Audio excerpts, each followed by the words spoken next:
Hello, folks, and welcome back to another episode of the Cubs Line podcast. As today, the Cubs beat the St. Louis Cardinals in Game 1 of the rivalry homestand 3-0, highlighted by a Seiya Suzuki 3-run home run, a gem from Clay Holmes, and a really nice job from the bullpen. So I want to start off by saying I want to give a shout out to Rye. He covered episode on Wednesday. We did one together Tuesday. Unfortunately, no episode yesterday and Thursday. Just a short recap of that. Cade Cavalli had a perfect game going into the seventh inning. It got ruined by a little Michael Bush bloop hit. Bats were dead. Gosman was pretty solid throughout majority of the game, but then just kind of ran out of steam in that sixth inning. Savali pitched the rest of the game pretty solid, but just a rough game. But you still win that series, and the worst part about that was Dodgers were heading into the ninth with a lead, looking to close out the Brewers, so it kind of would have been a wash. Cubs would have stayed at 3 games back of the Brewers, but then Edwin Diaz blew the game, and then Vesia came in and blew it. So Diaz and Vesia blew that one, so the Brewers won that game. So Cubs are now 4 games back, but Dodgers are winning right now. As long as they can hold on to it, we'll be 3 games back heading into tomorrow, which is Saturday.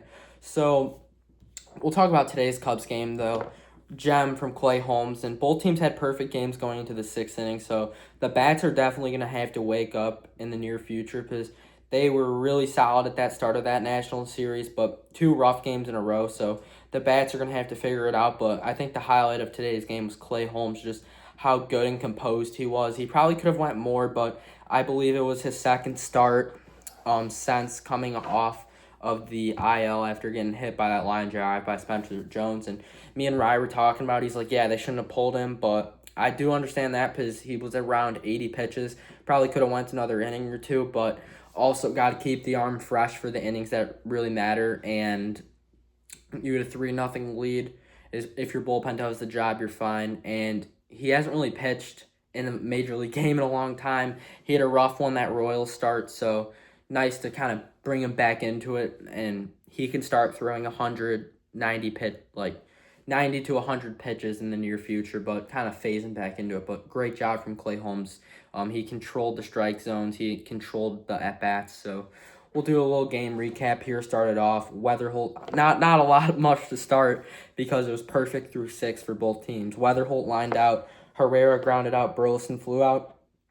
Then Pete flew out, Seiya grounded out, Bregman flew out. Top of the second, Walker flew out, Church flew out, and Mason Wynn struck out. Bottom of the second, Michael Bush flew out, Nico Horner grounded out, and Carson Kelly struck out. Bottom of the third, Brian Torres flew out, Jose Fermin struck out, and Cesar Prieto grounded out.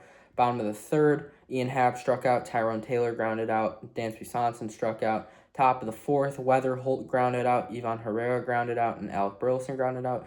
Clay Holmes is known for keeping the ball on the ground, and with the best infield in the league of Dansby Swanson, Nico Horner, Michael Bush, and Alex Bregman, if he continues to keep the ball on the ground, he's going to get a lot of success because plays that the Mets were not making, the Cubs are going to make. Like, if you look statistically, the Mets have one of the worst defensive runs against average in the league just because purely their infield. I mean, when the Cubs played them, they had 6 there. Simeon's been really bad at second base, not the trade they were looking for there. Bo Bichette has been pretty rough at third base as well. And then Lindor, who he's on and off in first base defense, hasn't been good for them either. So not good defense from the Mets, and he still managed to have around a 2.8 ERA in his few starts earlier in the year. So we're going to need that Clay Holmes towards the back end. So as long as he keeps the ball on the ground, he's going to be very successful working with this Cubs defense. And then the bottom of the fourth inning, PCA grounded out, Seiya grounded out, and Bregman flew out. Top of the fifth, Walker grounded out, Church grounded out, and Wynn grounded out. So within the top of the fourth and top of the fifth, Clay Holmes went 6 for 6 with ground out. So see what happens when other teams are putting the ball on the ground. Bottom of the fifth, Bushy struck out, and then Nico with a single, just a little bloop was all it took. 60 miles an hour. And then Kelly struck out. Nico stole second. Should have been stealing earlier. Herrera isn't very great defensively, so you got to run all over him. And when you get catchers like that, you got to take advantage of a team's weak spot. So I would have liked to get Nico on second right away because then you have a better chance with Carson Kelly because Happ is not as good from the right side. As you saw, Happ struck out. Top of the sixth, Brian Torres struck out. Jose Fermin hit a single. I think this was a little bloop too, 82 miles an hour. So Clay Holmes had a perfect game through 5 1/3, but still very solid. And then Cesar Prieto grounded into a force out, and then Weatherholt grounded out. Bottom of the sixth, Tyrone Taylor with the leadoff walk. Good at bat from him there. It was a 2-1 count. He fouled off a slider, and then he took 2 balls in the dirt, non-competitive pitches, but you'll take that all day. And then Tyrone Taylor stole a bag. So runner on second, no out. Dansby singled. Probably could have scored Taylor here, but rather play it safe than sorry. Runners on first and third with the top of the order. Don't take chances there. It was a good move by Quinn Berry and later paid off with the Seiya Suzuki homer. But this was a slider right down the middle, and Dansby took this one right up the middle, right back where it came from. And then Pete popped out in foul territory. This was a cutter dotted on the zone. Pete with a rough day today, but we're able to pick him up. And that would be it for Liberators. George Soriano came in as they didn't want Suzuki facing the lefty, but didn't matter. Dansby stole second, so it was an open base for Suzuki if they wanted to pitch around him and go to Bregman. But with how hot his bat is, I do not think the Cardinals wanted to do that. And Seiya Suzuki on a 2-1 pitch got a changeup right down the middle where he likes it. Smoked this ball 106 miles an hour, 390 feet. The wind was blowing in, so you didn't know if it was going to get out. Off the bat, it looked way out, but it did get out, which was huge. One of the biggest swings from Seiya all year. His 21st home run of the year to make it 3-0. He has hit some big home runs this year, and just hits in general. I mean, the one off Mason and Miller I was in attendance for. That was unreal. The bomb off the Miz earlier in the year. Seiya continues to hit velocity as Soriano throws velocity, and you don't see that in a lot of players today. Like for example, the Miz, whenever he pitches, I know 103, 104 is a different animal, but these guys cannot touch velocity, and that's a good thing about Seiya Suzuki, and a big factor which we don't see in enough players. Like, Seiya Suzuki can hit velocity, and you're going to see velocity in the playoffs. Like, for starting pitchers, I doubt you see a guy that throws less than 95. I guarantee that. So you're going to have guys that can hit velocity. And then Bregman would work a walk, and Bushy would hit a single to the opposite field. Everyone thought it was foul, but he jumped on this first pitch changeup. Was surprisingly late on a first pitch changeup, but put it down the third base line. So runners on first and second, and then Nico would ground into a double play. Hit the ball hard, 100 miles an hour, but hit it right at Wynn. Mason Wynn and J.J. Weatherholt were unreal today defensively. There was an inning where Pete led off the inning, hit a ball to the opposite field. Wynn made an unreal play. I think the guy probably has the strongest arm in the league, and I know a couple of years ago Justin Turner was saying some stuff about how, oh, who cares, he can throw 100. Like, that is a great tool because that saves yourself time, and you need as much time as possible, and Wynn can make plays that a lot of other shortstops can't. Weatherholt made another unreal play on Suzuki there as well. So that's a really nice duo up the middle that the Cardinals are going to probably have for the foreseeable future. Then top of the seventh, Herrera grounded out, Burleson lined out, and then Walker walked, and then that would be it for Clay Holmes, which I didn't mind because Nathan Church is a left-handed bat, so if you could bring in that lefty-lefty matchup, I'm fine with that. So Rollison came in, did his job, worked a flyout, 11-pitch at-bat, really nice at-bat from Church, but Ryle wins the battle as he's been solid all year. Bottom of the seventh inning, Peter Strzelecki came in the game. Kelly led off with a single, hit a ball to him. Strzelecki tried making the play, but couldn't. And then Happer grounded out. Tyrone Taylor flew out. And then Dansby flew out. Taylor actually hit this ball pretty well, same with Dansby, but just winds blowing in, tough day right at the outfielders. Top of the eighth inning, Zephyr John came in, struck out Mason Wynn, and then Brian Torres hit a single to right field. Jose Fermin walked. Cesar Prieto flew out, and J.J. Weatherholt struck out. Nice strikeout here from Zeph. He threw a 99-mile-an-hour fastball up and in. Weatherholt swung through it. Zeph was topping out around 99 today, so you like to see that, but he needs to find some control because we're seeing signs of kind of what we saw from Daniel Plancer early in his career and Luke Little. Like, it's either right down the middle at a high velocity or you're not throwing strikes. You got to find some command. So if the Cubs pitching coaches can really work with Zeph on his control, I think they're going to be fine. Because you saw that with Palencia, too. Earlier in his career, he was all over the place. Like, you didn't know what you were going to get from him. He'd either go 3 up, 3 down with 3 strikeouts, or he would walk 4 guys and hit a batter and then get pulled. Like, we saw that in Palencia's rehab assignment too, which I did want to talk about. It looked a lot better yesterday. He went an inning, no hits, no runs. I think he had a strikeout as well, 1, 2, 3 inning. But his other rehab outing, he had 4 walks, 1 hit batsman, gave up 3 runs, and he got 1 out, I believe, on a strikeout. So you need Palencia to find the strike zone. Most importantly, it's a guy that can pitch in the big moments. Had some big moments last year in the playoffs. So you're going to need Palencia at his best for the playoffs, so he's got to find that and find the command, most importantly. If him and Zephyr can control, that's going to be a deadly back three with Jacob Webb, Ryan Zephyr and Daniel Palencia, not just for this year, but for the foreseeable future. And then bottom of the 8th, Pete flew out. Seiya with another double. He had quite the day, just put this one down the line. Bregman flew out. Bushy walked, and then Nico ground into a force out, another hard ground ball to shortstop. And then top of the 9th, Jacob Webb. Ivan Herrera hit a leadoff single. And then Dansby made an unreal play. Burleson smoked the ball at the middle. He fielded it, kind of fell backwards. Bregman, really nice play covering because they were playing the shift for Burleson. So it was closer for Bregman to cover because Nico was playing more towards first base. Bregman covered here, really nice out. And then Jordan Walker struck out, and Nathan Church lined out to Nico. Really nice play from Nico here. Just a little blooper. Nico, I think, got it like halfway down the outfield at the line. So really nice range there. The Cubs go on to win this ballgame 3-0. The Cubs only had 6 hits, but the Cardinals had 3. And a Seiya Suzuki home run was all it took. And Clay Holmes gets his first win in the Cubs uniform. So we'll take a look at the pitching from today. Clay Holmes went 6 2/3, 1 hit, no runs, 1 walk, 3 strikeouts. He's now at a 2.56 ERA, and he's 5-5 on the year, 1-1 as a Cub. Rollison only pitched to 1 batter, which was Nathan Church. It was an 11 pitch at bat. He got a fly out there, and that's what I need from Allison. He's probably your best lefty in the bullpen right now until Hobie Milner comes back, so you're going to need him for some of those matchups, and even if he faces a batter and comes out of the game, that's completely fine. So Raul gets his 5th hold on the year. He's now at a 2.27 ERA. Ryan Zephyr went an inning, 1 hit, no runs, 1 walk, 2 strikeouts. He's at a 3.86 ERA. His 12th hold on the year, and then Jacob Webb, who's been nailed all year, just unreal since he got put in that closer spot. He's a guy that has emotion but also has composure. You don't want someone who's too crazy and is losing their self on the mound, but you also don't want someone in the closer spot that has no emotion. Like, you want him to get fired up, but he has a good balance there. Webb went 1 inning, 1 hit, no runs, no walks, 1 strikeout, 2.33 ERA, 9 saves.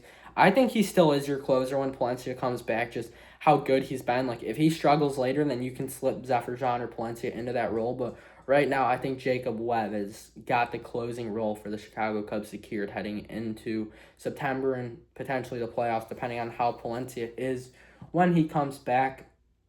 So one thing I do want to talk about here is Tyrone Taylor. Obviously worked a big walk today, but he's been struggling with his first stint as a Cub. He's hitting 167 in 18 at-bats. He has 3 hits, 2 walks, 4 strikeouts. Just not really getting hard contact, but if I'm Craig Counsell, I'm not really playing Tyrone Taylor until he heats up because he came in to hit left-handed pitching, but he has not been good so far. I would like guys like Pedro Ramirez and Michael Conforto get at-bats over him, especially versus righties. I'm giving bats to Conforto and Ramirez over him. Maybe versus lefties, you could throw him in the lineup day in, day out to get guys like Seiya, Pete off their feet, but I don't see him on the playoff starting lineup as of right now. I know he has experience, but the bat's just not there right now, so I'm playing Pedro Ramirez, and I don't know why Craig's not playing Pedro Ramirez more. I think he's an everyday player right now because he can hit righties and lefties. We talk about it every day on the show, but I think Ramirez could have helped hitting off Liberatore today. I don't know why they didn't give him an opportunity here today. And then Ian Happ, he needs to find some consistency because he had a great Washington series, but he was 0 for 3 with 2 strikeouts today, and he just can't hit left-handed pitching, if I'm to be honest. They kind of need to stop. They got to find something because, why not Kevin Alcantara? Because Alcantara's been so good on AAA Iowa this year, and he had a huge Dodgers game, and then you called him back down. So I would like to see Alcantara get more run in left field versus lefties because Taylor's not really cutting it offensively, and Ian Happ versus lefties isn't good either. And you're going to need a guy that can hit a lefty in the playoffs. Like, if you face the Phillies, you're going to see Sanchez. If you face the Dodgers, you're going to see Skubal and Robleski. If you face the Padres, you're going to see Adrian Morejon out of the bullpen. They have some solid lefties there, too. All these playoff teams have good lefties. Arizona's game one. If that's the team you play, it's going to be Eduardo Rodriguez, who is a lefty, and you're going to have to work around that. The Braves have some good lefties there. The Brewers, their righty Kyle Harrison's a lefty, so you'll probably have to face him. So you're going to see lefties. And if Ian Happ cannot hit left-handed pitching, you're going to have to find someone else to play left field until they bring in a righty. So if Taylor can't cut it, I would consider DFAing him and let Alcantara get some more run, because you're going to need someone who can put it together offensively. Conforto's been good. He's a good known pinch hitter. So whether that's September call-ups calling up Alcantara, or if that is DFAing a guy like Tyrone Taylor, you got to make a move, because you need someone that can hit a left-handed pitcher in left field day in and day out, because you're going to see a lot of lefties down the road. So that is that. And then another thing I want to talk about, I know it's not till Sunday, but Craig Counsell addressed the media. Ben Brown is throwing a bullpen, I believe, this weekend at Wrigley. I assume he'll be back versus the Sox. I don't see him starting any more games this year, if I'm going to be completely honest. But I think he is a deadly back end of the bullpen guy, and I think you could throw him into that mix with Zephyr John, Palencia, Jacob Webb. I think he could be a tool out of the bullpen in the playoffs, and obviously have him as a starter next year. But for the rest of this year, at least, I see Ben Brown in the bullpen, and I think that kind of eliminates Colin Ray, if I had to take a guess. Just kind of the odd man out, because you can have Brown for bulk too, and you don't need Brown, Assad, and Ray all in your bullpen. So my guess there is that they will send Colin Ray down probably when Ben Brown comes up, and that's 2 roster spots too, because Sunday Edward Cabrera is getting the start for the Cubs. He was really good in his rehab stints, but he struggled this year. He's 5-4 with a 5.1 ERA. He had a really good start versus the Mets before he got hurt, so we'll see what happens there. But they are going to a 5-man rotation, so I would assume David Peterson is going to be out of the rotation, but I don't think they DFA him just how good he has been. Maybe they go back to a 6-man Craig was talking about in September when the rosters expand. Maybe you put Peterson or Brown back in that mix in September to save some arms. But as of right now, Cabrera's got that spot. If he doesn't do well, if I'm going to be completely honest, I'm moving him to your bullpen. If he's not good on Sunday, I could see Cabrera as a bullpen arm and let Petey in the rotation. So I think it all depends on what Cabrera does on Sunday. If he's solid, you're probably moving Peterson to the bullpen.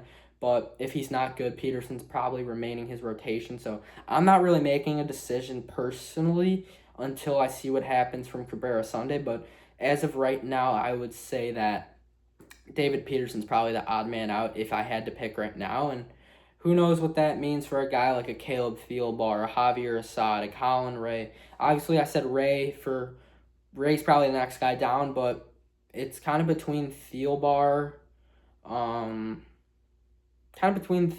Thornton, and Assad. And Assad's a good bulk guy, but you don't need David Peterson, Edward Cabrera, Ben Brown, Javier Assad all on your team, and 3 of them in your bullpen. So I think Assad will probably go down eventually. I would think it'll be Assad and Colin Ray. Even Assad's been so good, I think he'll probably be the odd one out, depending on just if Ben Brown can throw bulk or not. But if you're sending a reliever down, it's going to have to be Thornton or Thielbar. Thielbar, great last year, but he's been batting practice this year, and I do like Trent Thornton a lot. I wouldn't DFA him personally, but just out of right-handed arms right now. You have Palencia coming back soon. You have Hobie Milner coming back soon. So this is like 4 roster spots we're talking here. So I think, obviously, if Cabrera and Brown come back, that's 2. And then Palencia and Hobie Milner, that's another one. Who knows? Maybe you get a guy like a Riley Martin or Shelby Miller back down the stretch. I think Savali is probably an odd one out. He might be the next one if I had to take a guess over Colin Ray. I think personally Savali is your next one out on Sunday. And then if you're getting Benny Brown back, that's probably Colin Ray. And then if you're getting Milner and Palencia back, Milner's probably taking Thielbar's spot. And you can't give up Jacob Webb. You can't give up Zephyr. So it's going to come down to Javier Assad or Trent Thornton for that last spot. I mean, Thornton's pitched in big moments, but Assad has bulk, and you don't know who's going to throw bulk for you after that. Maybe Peterson. So I think as of right now, it's probably Assad, Ray, Savali, and Thielbar. I think Palencia will probably take Assad's spot. Cabrera for Savali, then Milner for Thielbar, and then Brown for Ray. That's my kind of thing, what I think right now, because Trent Thornton's 2.87 ERA right now, 2.65 ERA. He's 5-4. He has 3 saves. He can pitch in the big moments. He has a 2.84 ERA in his last 7 games. He can get big outs. In his last 3 games, he's pitched 2 2/3 of an inning, 2 walks. He hasn't allowed a hit, 3 strikeouts. So I think you kind of got to keep Trent Thornton if I'm Craig Counsell, but we'll see. It's all going to come down to these next couple of weeks and how these guys look in their next couple of appearances. But Sunday with Cabrera coming back, I think Savali goes down. I won't be surprised if it's Assad, but I think Savali's just the odd one out right now. So we will take a look at tomorrow's preview, another 1:20 start. I'm excited. I always love when they play the Cardinals. It's a fun homestand, Cardinals and White Sox. Fortunately, I go back to school Monday, which is going to kind of stink, but the Cubs are good, so that's all that matters. And a little update for you guys that are going to watch. Your Dodgers are up 3-1 while filming in the bottom of the 7th, so you like to see that. Hopefully they can pull that one out. So a tomorrow preview. Ryan's going to be at the game tomorrow.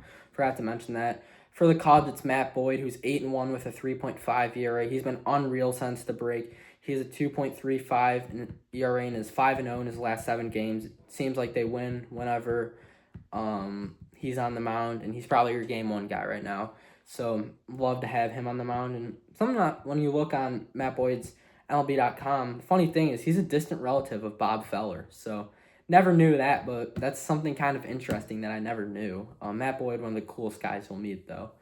Just from meeting him before Cubs games and stuff. Awesome dude. And then on the mound for the Cardinals is Michael McGreevy. He's their guy right now. I would assume he's 4-9 with a 3.64 ERA. 26, he's young. He's a good pitcher. He's been pretty solid versus the Cubs in the past. Ian Happ has had some success versus him. So we'll see how that goes. 2 of the team's best pitchers, Boyd and McGreevy. And then we'll take a little look at Sunday right now while we're at it. Edward Cabrera is going for the Cubs, who is 5-4 with a 5.1 ERA coming off of that injury. And on the mound for the Cardinals is Hunter Dobbins, who's 2-3 with a 3.4 ERA. He was acquired from Boston in the Sonny Gray deal. And Dobbins was really good versus the Cubs last time. He pitched out of the bullpen. He went 5.1 innings, 7 hits, 4 runs, but he was a lot better than the stats show.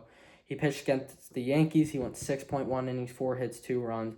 He pitched against the Phils, 5 innings, 4 hits, 1 run. So he's been really good as of late. He took Dustin May's spot in the rotation after he was traded. So he's getting an opportunity here, a look, and trying to fight for a spot in the starting rotation as of next year, I would assume. Definitely for the rest of next year, but the rest of this year, but trying to make a name for himself, especially from being acquired in a trade this offseason. So now we'll take a look around the MLB at some of the scores from today. I don't got the super in detail because I'm not on my account. Typically, I have it on my phone, and I record on the can't spit it out on the computer. But today, not in too detail. We're gonna give some scores. Royals are beating the Angels right now. Athletics are beating the Rangers right now. Rockies are beating the Giants right now. And then the Dodgers are beating the Brewers 3-1 in the bottom of the 7th. The Reds beat the Marlins 1-0. Gem from Chase Burns, him and Alcantara. And then Pirates beat the Red Sox 8-4. Pirates have been struggling big time as of late. The Pirates put up 6 innings in the 4th and the 5th inning. I think the Red Sox have lost 4 out of their last 5, so they're starting to come back down to earth. The White Sox won 9-5 versus the Tigers. I know Miguel Vargas had a big day. The Mets beat the Nationals 4-1. Kodai Senga gets his 2nd save. That could be a nice little move there from the Mets, moving Senga to the closer spot with that forkball. The Padres stayed hot and beat the Guardians 7-5. Michael King with a good outing. The Orioles beat the Rays 6-5. The D-backs beat the Braves 2-0. That's a pretty big game in the NL, I would say. And then the Blue Jays beat the Yankees 3-1, and the Astros beat the Mariners 10-7. That's a big win for the Astros, as they're in the lead in the AL East, and they have the Mariners on their tail. So now we'll play some MLB Pickle. Typically I go to Rye to start off, but we'll start it off here. I'm gonna go Clay Holmes. He threw a gem today. Let's go Clay Holmes. Alrighty. NL righty. Not a starting pitcher. Let's go. Say something. Let's go Andy Pages from the Dodgers. Hopefully bring some luck to them. Now in the NL West. Let's go NL East righty. Stink. Let's go Zach Wheeler from the Phillies. Alright, on the Phillies are righty. Alright, the catcher is Real Muto. JT Real Muto. Or this doesn't want to pop up. JT. Nope. I guess JT Real Muto doesn't want to pop up. Let's think. Alec Bohm. No. God, so it's not third base, not a starting pitcher, not a catcher. No, not a center fielder. So we eliminated those positions. We'll only put JT Real Muto for catcher, apparently. Could go. Well, Trey Turner's from USA, so it's not worth putting him. Edmundo Sosa, maybe. Not Sosa. Maybe Derek Hill. I know the Whites, they traded for him. Oh, relief pitcher maybe? Johan Duran maybe? Yep, there we go. And that is your MLB Pickle Player of the Day with no help today too. No Rye. It's a good guess right there for me. So there we go. We'll go Immaculate Grid now. This one's going to be tougher. All right, let's do this. We got Yankees and Pirates. We go Garrett Cole for that. Pirates 20-win pitching season. All right, Guardians and Yankees. I think Ahmed Rosario played for both of them. If not, I'm sure I could think of someone else. Rosario. Yep, we got that. Yankees 200-win career pitching season. Ooh. Well, for the Tigers, 200 wins in the career. I feel like Scooble has had to have gotten that. No, apparently not. I don't know. I feel like I've made this pretty long show so far, so I'll kind of wrap it up for you guys and give you guys the most common answers. Don't want to be sitting here all day. We got Victor Martinez for Detroit and Cleveland. We got CeCe Sabathia for New York and Cleveland. And then we got Bob Feller for 20-win season for the Guardians. We got Hank Greenberg for Tigers and Pirates. Garrett Cole for Yankees and Pirates. And then Doug Drabick for 21 season for the Pirates. And Justin Verlander, 200 career wins pitching for the Tigers. Roger Clemens, 200 career pitching for the Yankees. And then 200-win career pitching and 20-win season, Greg Maddux. Thank you guys for tuning into today's episode. Hopefully reunited back with Ryan tomorrow, 120 game on Marquee. No more Apple TV, thankfully. Thank you guys for tuning in today's episode. Signing off, Ryan Dunleavy. See you guys tomorrow.